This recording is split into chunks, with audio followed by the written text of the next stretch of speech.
Hi, welcome to the new video. It's been a while since I uploaded the last one, and when you look at the traffic chart you see that the recovery is not successful.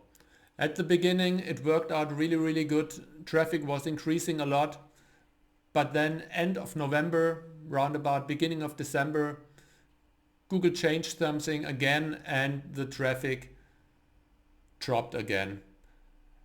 Not as much as before, but it's on a super low level and on a level where it's simply not possible to make a lot of money with it. And it seems like a waste of time actually to work on these sites if there is no sign to recovery. I also did not see any SEO specialist or something like this to recover a site that got really hit from the HCU or from the core updates.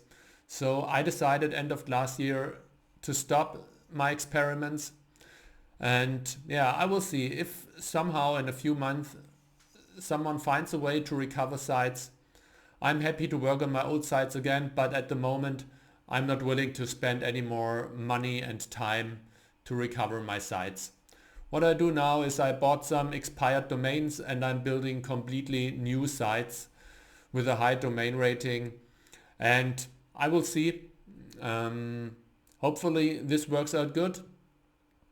I'm happy to hear from you if you find a way to recover or you hear or see anything. Well, this was it. Have a good day. Bye.